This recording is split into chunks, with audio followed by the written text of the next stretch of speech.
on the power of uncoupling variables. Now, as I wrote the title down, I probably had something very specific in mind. And this very specific in mind might be in regards to sleep optimization, it might also be in regards to diet optimization. But of course, the power of uncoupling variables to a certain extent is not a new concept. It is just science, one could say, isolating variables. Now, what I actually wanted to say here, I think, was mostly in the realm of standardization. So if I standardize a certain area of my life, this could be through a certain habit. So if I, over the last years, for example, what I try to do is clean my apartment in exactly 10 minutes in a given day and allocate only 10 minutes to this. Now, sometimes I went overboard, and sometimes there seem to be these bigger things that require just more time. So this could be every 2 or 3 weeks where you have to do multiple things. But kind of the ideal was still that I would do everything in these 10 minutes. So I would have also to have kind of multiple rotating schedules where on some day I would have to do something different compared to the other day, because, well, otherwise I could not have these chores fit into 10 minutes. I also have to say that I additionally, so this is only cleaning, I additionally have 10 minutes of tidying up, which is basically the organization of all of my stuff in my apartment, which ideally should happen in these 10 minutes. And so I try to approximate this ideal again and again, even though usually it seems to not work, and every time I need to do additional chores, I just do additional chores in this regard. Nonetheless, by having these 10 minutes as a cutoff, as a threshold, I then have to optimize within these 10 minutes.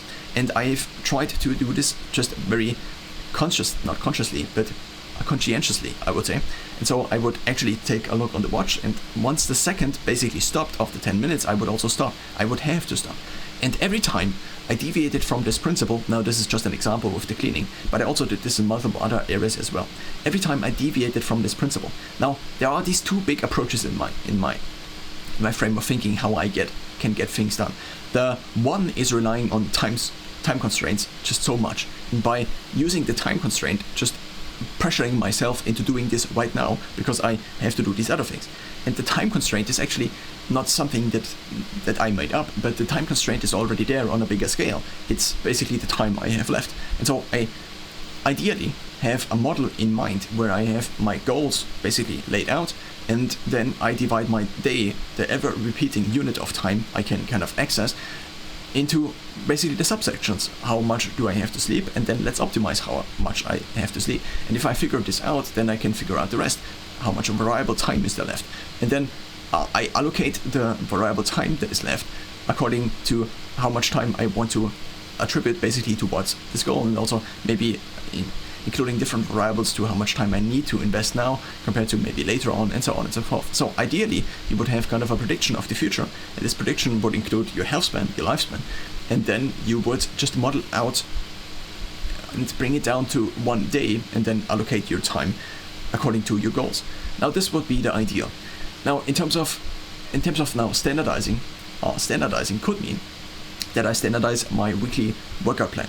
Now, if my weekly workout plan is consistent, and also my step count, for example, is consistent, I don't have additional activity, and my sleep is also kind of consistent, then I can bring in something like creatine, and going from 1 gram to 2.5 grams to 5 grams and 10 grams and 25 grams, I can then say, to a certain extent at least, of course there might be so many different things that are happening. Sometimes it's cold outside. This means that I might sleep a little cooler. Sometimes I might eat a little later. Sometimes I might sweat a little more because, well, the window in the gym has not been opened, and so if the window in the gym was not open, I sweat a little more, so I was then sweating out possibly more electrolytes, which I then had kind of to rebalance with eating more vegetables, let's just say, and the vegetables then meant that I actually was more hungry in the morning, and so on and so forth. So there are these cascades that are happening, and ideally one wants to exclude all of these.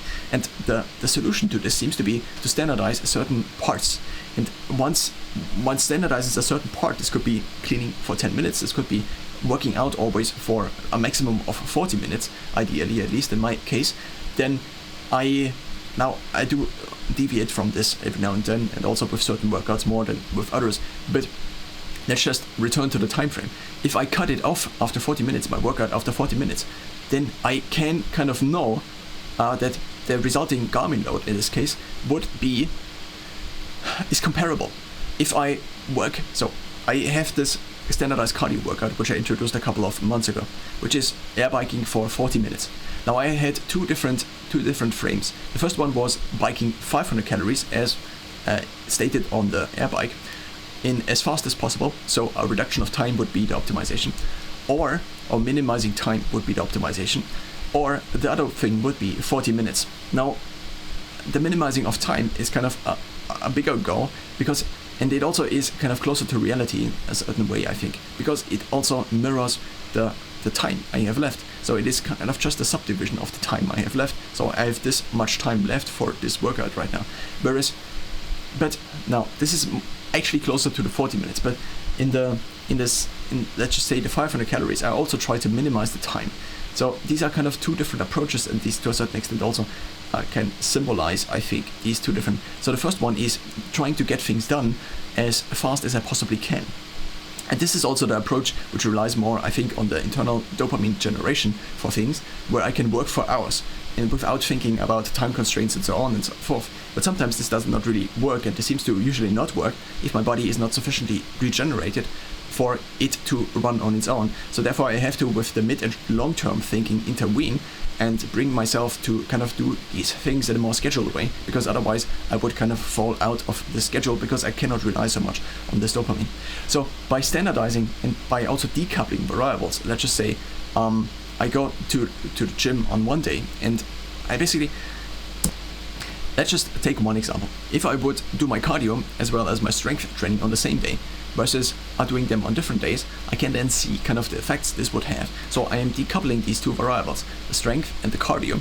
So therefore I can see how this impacts my eating, how this impacts my sleep, and so on. And so this has been a very powerful principle, but not only in my life, because it's just a scientific principle, one could say, of trying to isolate the variables and then see what effect they have.